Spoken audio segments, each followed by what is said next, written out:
आज के वीडियो में हम मिथिलेश्वर की कहानी हरिहर काका के विषय में बात करेंगे। मिथिलेश्वर एक बड़े प्रसिद्ध कहानीकार हैं, पेशे से अध्यापक हैं, परंतु कहानियाँ लेखन में इनका कोई जवाब नहीं है। जीवन की मुख्य विषय वस्तुओं को लेकर, जीवन की जो वास्तविकता होती है उसको लेकर ये कहानियाँ लिखते हैं।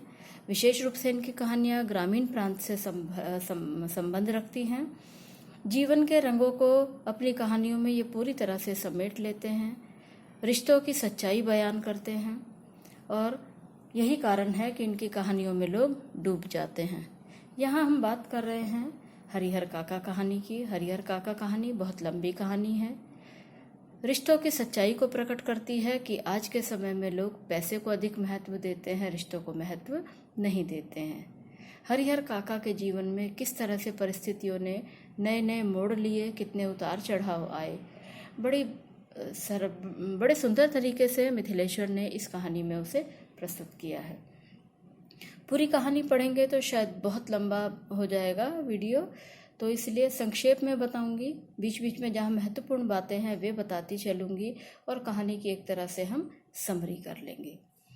लेखक के साथ परिचय है हरिहर काका का। हरिहर काका कहानी का शीर्षक है और कहानी के नायक भी। कहानी चारों ओर से हरिहर काका को ही घेरे रहती है। हरिहर काका के साथ जो लेखक का संबंध है, लेखक बचपन से उन्हें जानता है। जब लेखक छोटा था तब वह हरिहर काका के साथ गांव में खेला करता था। हरिहर काका के गांव में किसी के साथ कोई दोस्ती नहीं थी, केवल लेखक के साथ ही। जब लेखक बहुत छोटे थे उनके साथ ही वह खेला करते थे। लेखक की माँ बताती हैं कि हरिहर काका के प्रति उनकी आसक्ति के अनेक व्यवहारिक और वैचारिक कारण हैं। कि एक तो ये कि हरिहर काका उनके पड़ोस में रहते हैं, दूसरी बात यह कि हरिहर काका बचपन में इन्हें बहुत प्यार किया करते थे, अपने संतान की तरह। क्योंकि हरिहर काका के अपनी देह से कोई औलाद नहीं थी, इसलिए उन्होंने अपनी संतान की तरह लेखक से प्यार किया।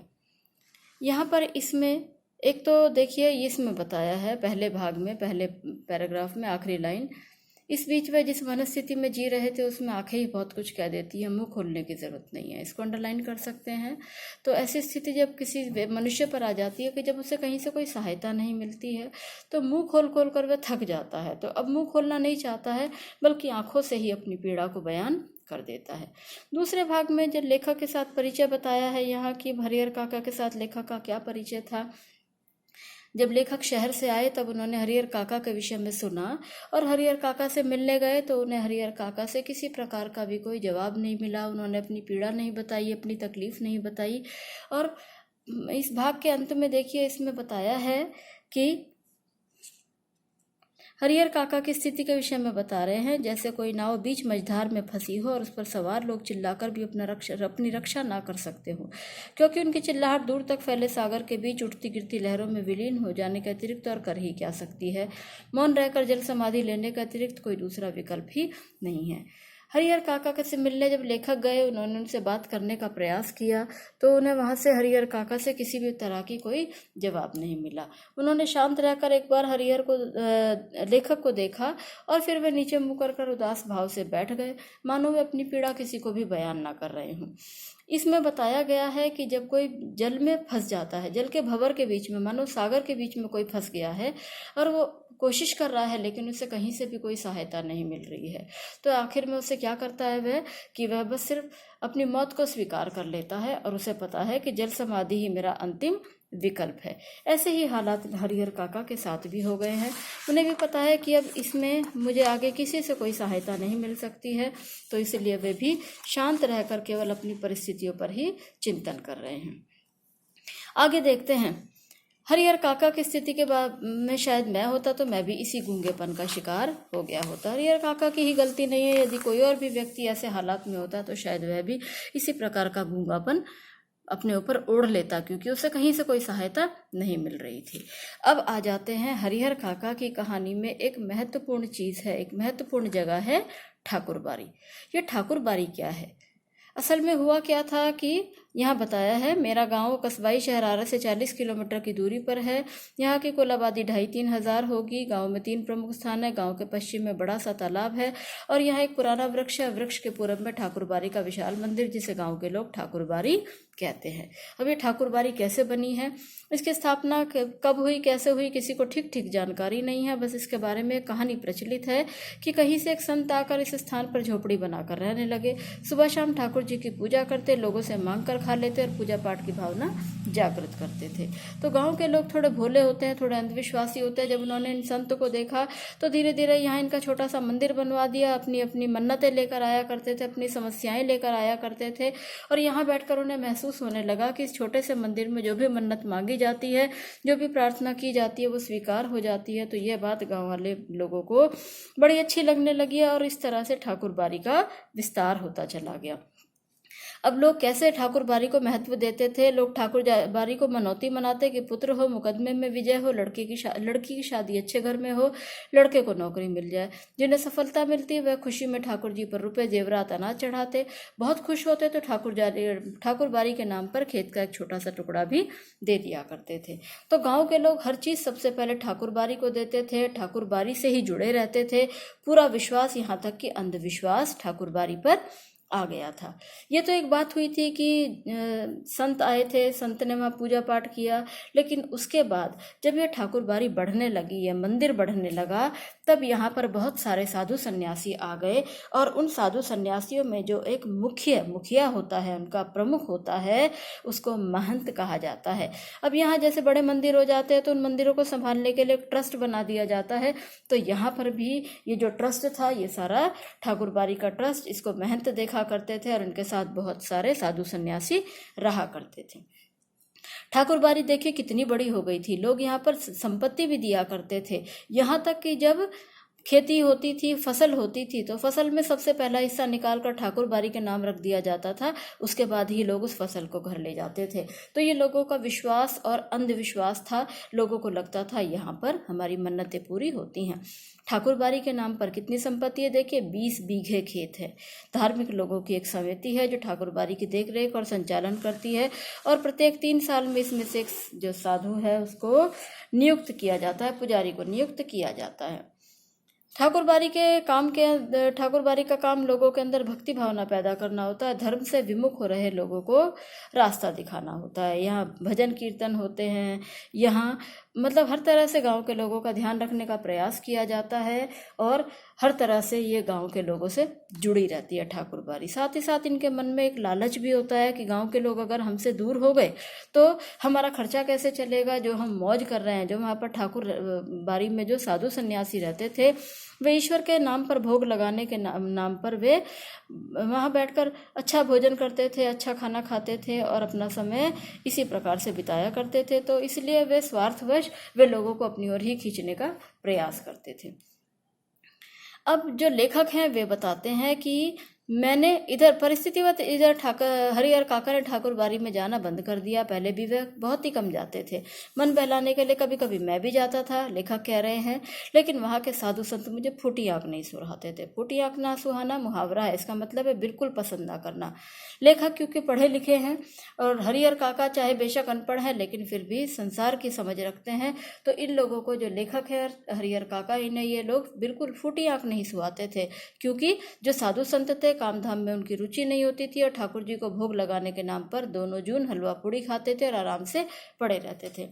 देखिए यहाँ पर लेखक क्या कह रहे हैं, यहाँ के साधु सन्यासियों को अगर कुछ आता था तो सिर्फ बातें बनाना आता था, समय बिताना आता था, टाइम पास करते थे वे लोग। अब हरिहर काका के जीवन के विषय में देख लेते हैं। हरिहर काका का परिवार कैसा था। हरिहर काका 4 भाई थे। हरिहर काका और उनके 3 भाई थे, तो कुल मिलाकर ये 4 भाई थे। सबकी शादी हो चुकी थी। हरिहर काका के अलावा सबके बाल बच्चे हैं। बड़े और छोटे भाई के तो बच्चे काफ़ी सयाने हो गए और 2 की शादियां हो गई। उनमें से एक पढ़ लिख कर शहर के किसी दफ्तर में क्लर्की करने लगा। क्लर्क कहते हैं जो ऑफिस में जो लिखा पढ़ी का काम करते हैं, अंग्रेजी का ही शब्द है क्लर्क वैसे तो ये दफ्तर में क्लर्की के लिए लग गया था।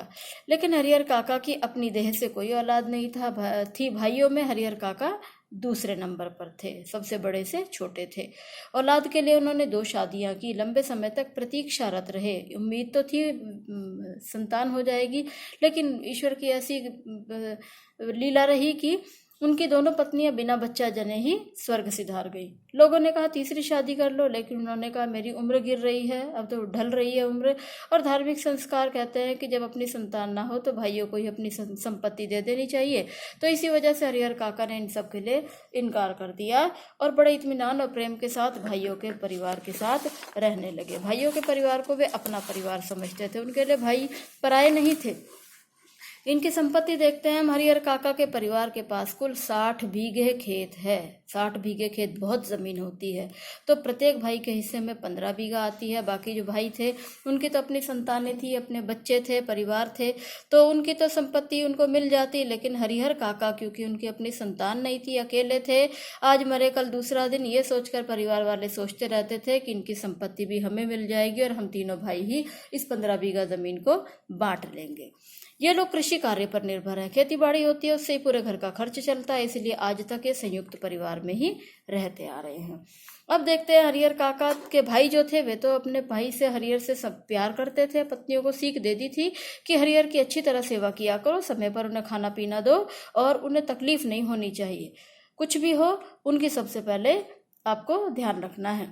लेकिन हरिहर काका की जो भाइयों की पत्नियां थी वो इतना उनका ध्यान नहीं देती थी। सबसे पहले अपने पतियों की खूब खातिर करती थी, उन्हें अच्छा अच्छा खिलाती थी और हरिहर को तो रूखा सूखा ही पेश कर दिया जाता था। अगर कभी हरिहर काका की तबीयत खराब हो जाए तो आंगन के पास जो कमरा था वे उसी में रहते थे, अकेले ही रहते थे और ऐसे में उन्हें कोई पानी देने वाला भी नहीं होता था। तो ऐसे में उन्हें अपनी पत्नियों की बड़ी याद आती थी कि पत्नी और अपनी संतान होते तो शायद आज उनकी भी थोड़ी सी सेवा हो जाती। अकेले मनुष्य के लिए ये बड़ा दुख होता है। ये दुख बहुत ही भारी होता है कि जब उसके दुख को समझने वाला कोई नहीं होता है। अब एक दिन ऐसा हुआ कि हरिहर की तबीयत खराब थी। जो फसल की कटाई चल रही थी खेतों में, तो हरिहर आराम कर रहे थे घर में। भाइयों ने उन्हें कहा कि तुम आराम करो, हम काम देख लेंगे। घर में आराम कर रहे थे और तकलीफ के बाद, बुखार के बाद वैसे भी स्वाद बिगड़ जाता है, टेस्ट खराब हो जाता है और कुछ अच्छा खाने का मन करता है। तो ऐसे में जो शहर में इनका भतीजा था उसका एक मित्र आया हुआ था, उसके लिए बड़े स्वादिष्ट पकवान बनाए गए थे।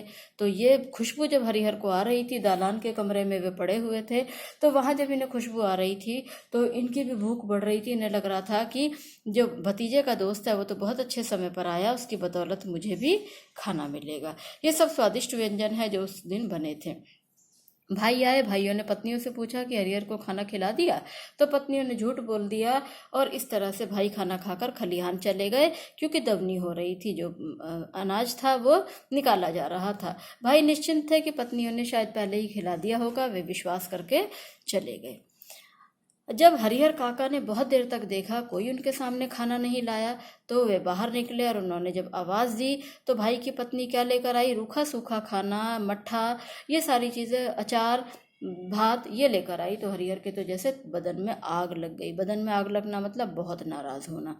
हरिहर बहुत नाराज़ हो गए। उन्होंने थाली को उठाकर ज़ोर से फेंक दिया क्योंकि वे उम्मीद कर रहे थे जैसे घर में सबने स्वादिष्ट खाना खाया है शायद उन्हें भी आज अच्छा खाना मिलेगा। यहाँ उनके मन की बात आई, चिल्लाकर बोलने लगे, समझ रही हो मुफ्त में खिलाती हो, अपने मन से निकाल देना, मेरे हिस्से की पैदावार इसी घर में आती है, चाहो तो उसमें 2-4 नौकर रख लो।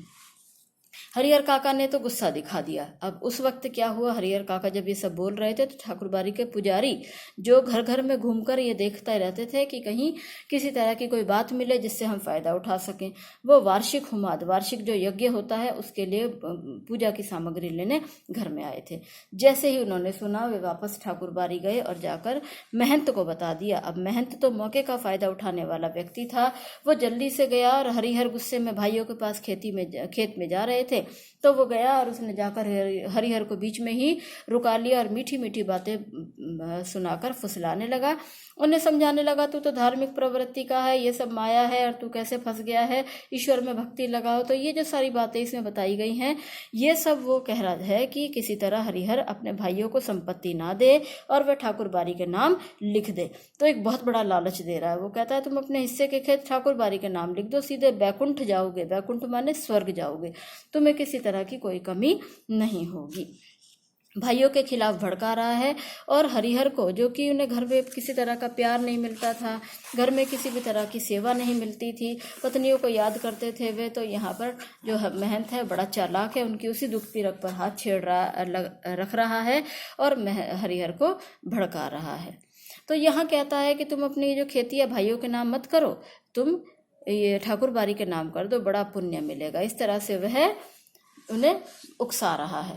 हरिहर बड़े व्यवहारवादी थे, बड़े जानकार थे। वे जानते थे कि ये तो मेरा पराया है, भाई तो मेरे अपने हैं, उन्हें दूंगा, क्योंकि धर्म तो यही कहता है कि अपनी जो संपत्ति होती है वो भाई भतीजों को ही मिलती है।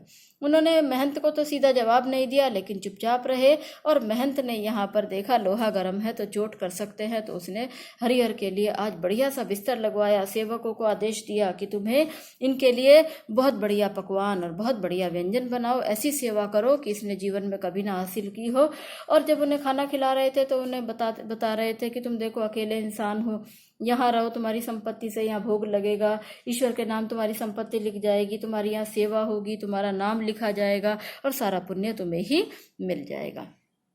यहाँ तक तो महंत जो था हरिहर के साथ इस तरह से उकसा रहा है। शाम को जब भाई आए खलिहान से तो उन्हें दुर्घटना का पता चला। उन्हें पता था कि हरिहर क्या है, सोने का अंडा देने वाली मुर्गी है। पत्नियों के ऊपर बड़े गुस्सा हुए और वे उसी वक्त सब कुछ छोड़कर ठाकुर बारी में चले गए। लेकिन जो महंत था वो इतना चालाक था कि उसने हरिहर को उनके साथ आने नहीं दिया। भाइयों ने माफ़ी मांगी लेकिन हरिहर को उनके साथ आने नहीं दिया, क्योंकि उसे पता था कि जिस तरह से उसने उनका ब्रेन वॉश किया है, उनका दिमाग अभी तक जो अपनी बातों से भरा है, वो घर चले गए तो वो सारी बातें बेकार हो जाएंगी। किसी तरह बहला फुसला कर उन्होंने कहा बीमारी से उठाए, इसको ईश्वर के दरबार में ही आज रहने दो। अब क्या होता है, रात में जो इन्हें खाना पीना मिला, उन्हें लगा हरिहर को कि अच्छा ऐसा भी होता है, इतना अच्छा खाना पीना तो मैंने आज तक कभी खाया नहीं था। बड़े शांत रहे। इधर भाइयों को रात भर नींद नहीं आई। उन्हें लगा कि 15 बीघा खेत और इस गांव की उपजाऊ जमीन 2 लाख से अधिक की संपत्ति, उस समय की 2 लाख से अधिक की संपत्ति अब तो कई 100 करोड़ की संपत्ति होगी, ये हाथ से निकल रही थी केवल पत्नियों की बेवकूफ़ी की वजह से। सुबह तड़के होता है, सुबह 4 बजे, जब सुबह तो हो जाती है लेकिन उजाला नहीं होता है। अब जो भाई थे वो ठाकुर बारी पहुंच गए, हरिहर के पैर पकड़े, रोने धोने लगे और हरिहर का दिल पसीज गया। दिल पसीजना माने दया आ जाना। पुनः वापस अपने घर लौट आए। इस बार क्या हुआ, इस बार तो उन्होंने घर में बड़े बदलाव देखे। भाइयों की पत्नियां सिर पर, उनके पैरों पर सिर रखकर माफ़ी मांगी, बढ़िया बढ़िया पकवान खिलाती थी, उनकी सेवा करती थी और इस तरह से उन्हें प्यार देती थी। हरिहर समझ गए कि ये सब जो कुछ भी है ये महंत की वजह से है। महंत ने जो इन्हें डर दिखाया है, महंत ने जो इन्हें बता दिया है कि संपत्ति हाथ से निकल सकती है, तो जाने अनजाने में महंत के प्रति उनके मन में आदर और श्रद्धा के भाव बढ़ने लगे। अब यहाँ क्या है, बहुत बार ऐसा होता है कि किसी के बिना बताए ही असली तथ्य से गांव के लोग वाकिफ हो जाते हैं। वाकिफ माने जानकार, कि घटनाओं की जुबान ज्यादा असरदार और पैनी होती है। अब जो कुछ हुआ था गांव में, घर से घर मिले होते हैं, तो एक घर में क्या हुआ है दूसरे घर में बड़ी आसानी से पता चल जाता है। गांव के लोगों में फुसफुसाहट होने लगी। अब गांव के लोगों में अपने आप ही 2 दल बन गए थे। 2 दल कैसे बन गए थे, आधे लोग कहते थे कि भाइयों को दे देनी चाहिए संपत्ति, और आधे लोग कहा करते थे ठाकुर बारी को दे देनी चाहिए। दोनों के अपने अपने तर्क थे। जो ठाकुर बारी को देना चाहते थे, देने के लिए सिफारिश करते थे, वो इसलिए करते थे कि ठाकुर बारी में वे भी जाते थे और दोनों जून वहां पर जाकर वे भोग लगाते थे। और साथ ही जो लोग भाइयों को देने का पक्ष रखते थे, उनके घर में क्या था कि उनके घर में भी कोई ना कोई हरिहर के जैसा ही कोई व्यक्ति था। उन्हें था कि अगर हरिहर ने ठाकुर बारी में दे दी तो हमारे घर से भी हमारी संपत्ति निकल जाएगी, एक नया ट्रेंड शुरू हो जाएगा। तो गांव में इस तरह से सारी बातें फैल रही थी, जितने मुंह उतनी बातें। अब ऐसा ही होता है, कोई भी एक घटना होती है तो लोगों में अपने अपने विषय में चर्चा हो जाती है, अपने अपने लेवल पर सब चर्चा करने लगते हैं। अब क्या हुआ कि भावी आशंकाओं को मद्देनजर रखते हुए भाइयों ने हरिहर काका से कह दिया कि देखो, अब तुम्हें महंत ले गया था, महंत की नीयत तुम्हें पता लग गई है, घर की संपत्ति है, बाहर तो जाने नहीं देंगे, इसलिए तुम जीते जी हमारे नाम लिख दो, जिससे कि तुम भी सुखी रहो और हमारी भी चिंता समाप्त हो जाए। लेकिन हरिहर समझ गए थे कि ऐसे दे दूंगा तो जैसे गांव में एक बसेसर की विधवा थी, तो उसको संपत्ति उसने अपने घर वालों को दे दी, लेकिन बाद में उसका जीवन जो था जानवर के जैसा हो गया था, उसका कोई ध्यान नहीं रखता था। तो इसलिए उन्होंने कहा कि मैं जीते जी तो दूंगा नहीं, और जो कुछ है मेरा वो सब तुम्हारा ही है, मेरे मरने के बाद तुम्हें मिल जाएगा। अब महंत भी हरिहर काका के टोह में रहने लगे। टोह में रहने का मतलब है ताक में रहना। देखते रहते थे हरिहर काका कब आएंगे, कहाँ जा रहे हैं, ये सब देखते रहते थे। जहां भी मिलते वहीं कहते विलंब ना करो, देरी मत करो, जल्दी से तुम अपनी जमीन जो है ठाकुर बारी के नाम लिख दो, तुम्हारी आत्मा को स्वर्ग ले जाने के लिए विमान आएगा। अब ये सारी घटनाएं जो है इसी प्रकार चल रही हैं कि भाई अपनी तरफ से दबाव दे रहे हैं और महंत जो है वो अपनी तरफ से दबाव दे रहे हैं। अब परिस्थितियों ने क्या मोड़ लिया देखिए। महंत जी लड़ाकू और दबंग प्रकृति के आदमी है। दबंग कहते हैं दादागिरी करने वाले, बड़े लड़ाकू हैं। अपनी योजना को कार्य रूप में परिणत करने के लिए जी जान से जुट गए। जी जान से जुटना माने पूरी कोशिश करना। तो उन्होंने पूरी कोशिश की, लेकिन और उन्होंने कहा चाहे जो भी हो जाए, छल बल कल किसी भी प्रकार से मुझे हरिहर से जमीन लेनी है। और ये इन्होंने सब कुछ गोपनीयता का निर्वाह, गोपनीयता माने बिल्कुल चुपचाप, किसी को पता ना चले, ऐसा किया। और इसकी किसी को भनक तक भी नहीं लगने दी। भनक ना लगना भी मुहावरा होता है, इसका मतलब पता भी ना चलने देना। क्या हुआ कि एक दिन रात को जब सब लोग सो रहे थे तो ठाकुरबारी के साधु संत और उनके जो पक्षधर थे हथियार लेकर हरिहर के घर आ गए। और इससे पहले कि कोई कुछ समझता, हरिहर को इन्होंने उठाया, कंधे पर लादा और यहाँ से उनका अपहरण करके, किडनैप करके ले गए। गांव में आज तक ऐसा नहीं हुआ था। सारा गांव जाग गया, पता लगा कि हरिहर का तो अपहरण हो गया। इससे पहले ये बात चर्चा का विषय थी। सब ढूंढने चले और भाइयों को तो विश्वास था कि ये जो सब था काम है ये ठाकुरबारी के साधु संतों का है। ये देखने में साधु लगते हैं लेकिन ये सारे गुंडे हैं, बदमाश हैं, और ये इन्होंने ही हरिहर का अपहरण किया है। अब ये लोग खोज में निकल पड़े। सबसे पहले ये ठाकुरबारी गए, वहां जाकर देखा तो बिल्कुल शांति थी, कोई भी नहीं था वहां पर। और ये ठाकुरबारी में जाकर उन्हें ढूंढने लगे, लेकिन वहां से कोई जवाब नहीं आया। इससे पहले कि वे कुछ समझते, अंदर से हथियार चलने लगे, रोड़े पत्थर आने लगे। इस तरह से उन्हें समझ आ गया कि ये जो है ये ठाकुरबारी का ही काम है, ये पक्का हो गया। अब गए पुलिस थाने, वहां जाकर इन्होंने पुलिस वालों को लिया और पुलिस वालों को लेकर ये हरिहर को लेने के लिए ठाकुरबारी गए। और ठाकुरबारी जाकर इन्होंने वहां पर देखा कि ठाकुरबारी में जाकर ये इन्होंने जो स्थिति देखी वहां पता लगा। पहले तो इन्होंने उनका विरोध का सामना किया, लेकिन किसी तरह जब वे वहां पहुंचे तो अंदर एक जो बूढ़ा सा साधु था उसने दरवाजा खोला और सारे ठाकुरबारी की तलाशी ली, कोई भी वहां नहीं मिला। एक कमरा बंद था, वहां से आवाज आ रही थी किसी तरह, तो वहां दरवाजा खोला गया और वहां जो दृश्य देखा तो ये भाई और गांव वाले जो थे, पुलिस वाले, सब हैरान रह गए। हरिहर काका को बांध कर वहां डाल रखा था। तो ये सब देखकर तो वे बहुत बेचैन हो गए और उन्होंने देखा कि हरिहर का उन्होंने क्या किया है, जबरदस्ती उनकी संपत्ति के कागजों पर अंगूठा लगवा लिया था और अब उन्हें बांधकर यहाँ पर छोड़कर चले गए हैं। तो भाइयों को देखकर ये बड़ा दुख हुआ। कुछ भी हो, भाई तो है। देखिए जो दृश्य इसमें दिखाया है, हरिहर काका को बांध रखा है, पुलिस के साथ भाई आए हैं और हरिहर को इस रूप में इन्होंने यहाँ पर बरामद किया था। काका को बंधन मुक्त किया, मुंह से कपड़े निकाले। हरिहर काका ने ठाकुरबारी के महंत पुजारी साधुओं की काली करतूतों का पर्दाफाश करना शुरू किया और उन्होंने बताया कि ये साधु नहीं बल्कि डाकू, हत्यारे और कसाई है। उन्होंने मुझे जबरन बांधकर सारी संपत्ति अपने नाम लिखवा ली है। हरिहर काका ने बहुत देर तक बयान दर्ज कराए। अब जो भाई थे वे अपने भाई को, हरिहर को, अपने घर ले आए। अब यहाँ लाकर इन्होंने उन्हें किसी बहुमूल्य वस्तु की तरह संजो कर रखा। संजो कर माने संभाल कर। रिश्ते नाते में जितने भी पहलवान टाइप लोग थे सबको बुला लिया। अब सभी हरिहर काका का पहरा दिया करते थे, ड्यूटी बांट ली थी। आधे आधे लोग सोया जागा करते थे और इस तरह से ड्यूटी बांटा करते थे। अब इधर ठाकुरबारी का भी दृश्य बदल गया। असल में जो बात है वो ये है, 15 बीघा ज़मीन की घटना है ये। 15 बीघा ज़मीन के लिए जो ठाकुरबारी के साधु संत हैं उन्होंने भी अपना रूप बदल लिया। और इधर भाइयों के मन में भी डर है। ठाकुरबारी में भी लोग जाना नहीं चाह रहे क्योंकि वहाँ एक से एक खूंखार लोग आ गए हैं। लोग तरह तरह की बातें कर रहे हैं। पूरा गांव 2 वर्गों में बट गया था। अब हरिहर काका, इस लाइन को अंडरलाइन कर लीजिए। हरिहर काका एक सीधे साधे और भोले किसान की अपेक्षा चतुर और ज्ञानी हो गए थे। ज्ञानी हो गए थे। क्यों? क्योंकि उन्होंने हालात देख लिए थे। उन्हें लगा भाई जो मेरा सम्मान कर रहे हैं, जो मुझे इतना संभाल कर रख रहे हैं, वो ऐसे ही नहीं रख रहे हैं, बल्कि इनका लालच भी संपत्ति के लिए है। नहीं तो इस गांव में ऐसे इंसान को कौन पूछता है जिसके पास संपत्ति ना हो। मेरी संपत्ति है तो मेरी ये देखभाल कर रहे हैं। अब ये जो हुआ, यहाँ तो इन्हें समझ आ गया था कि भाइयों को भी अगर नहीं देंगे तो ये भाई भी मेरे साथ ऐसा ही करेंगे, और वाकई एक दिन ऐसा ही हुआ। अब भाइयों ने पहले तो उन्हें प्यार से समझाना शुरू किया कि देखो महंत ने तुम्हारे साथ क्या किया है, अब तुम ऐसा करो कि सारी संपत्ति सीधे साधे रूप में हमारे नाम लिख दो। लेकिन हरिहर ने मना कर दिया, क्योंकि हरिहर समझ गए थे कि अगर संपत्ति नाम लिख दी तो मेरी दशा तो बहुत बुरी हो जाएगी। भाइयों को उन्होंने समझाया कि जो महंत ने लिखवाया है उसके खिलाफ तो हमने कोर्ट में मुकदमा किया ही है, तो इसलिए वो तो रद्द हो चुके हैं, मेरे जो अंगूठे के निशान लिए थे, तो मेरी संपत्ति तुम्हारी है और आखिर में ये तुम्हें ही मिलेगी, जीते जी मैं नहीं दूंगा। अब एक दिन ऐसा हुआ जिसे देखकर हरिहर के पैरों तले जमीन खिसक गई। जो कुछ उन्होंने किया था ठाकुरबाड़ी के साधु संतों ने, उससे भी बुरा भाइयों ने किया। भाइयों ने भी इनके साथ मारपीट की और कहा कि अपनी ज़मीन जो है हमारे नाम लिख दो। यहाँ देखिए, सीधे मन से कागजों पर जहाँ जहाँ कहते हैं अंगूठे के निशान बनाते चलो, अन्यथा मार के यहीं घर के अंदर गाड़ देंगे, गाँव के लोगों को सूचना तक नहीं मिलेगी।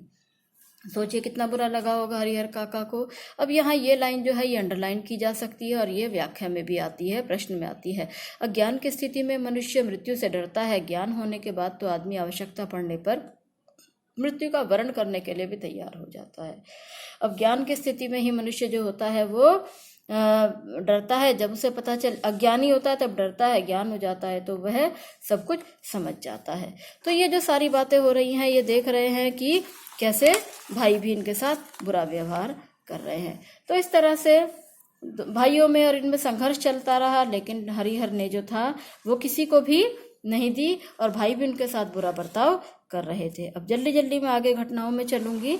अब इन्होंने क्या किया है, हरिहर ने, जब भाइयों ने भी मारा पीटा तो अब उन्होंने अलग रहने लगे हैं। भाई और जो साधु संत है दोनों ने ही मिलकर इन्हें पुलिस सुरक्षा दिलाई है और पुलिस वाले इनके साथ आराम से रहते हैं। हरिहर काका खाते नहीं है और ये उनकी कमाई से खाते हैं।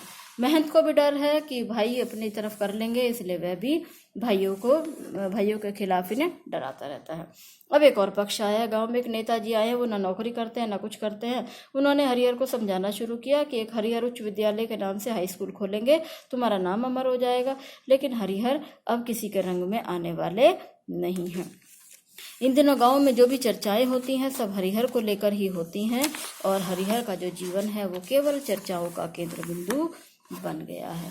हरिहर काका बिल्कुल शांत अकेले रह रहे हैं। गांव में तरह तरह की अफवाहें उनके बारे में फैलती रहती हैं, लेकिन वे अकेले रह रहे हैं। पुलिस के कुछ जवान उनकी सुरक्षा के लिए मिले हुए हैं और उन्होंने भाइयों से और महंत से दूर रहकर दोनों के ही खिलाफ मुकदमा कर दिया है कि इन्होंने ज़बरदस्ती मेरी संपत्ति ली है जो मैं इन्हें देना नहीं चाहता हूँ।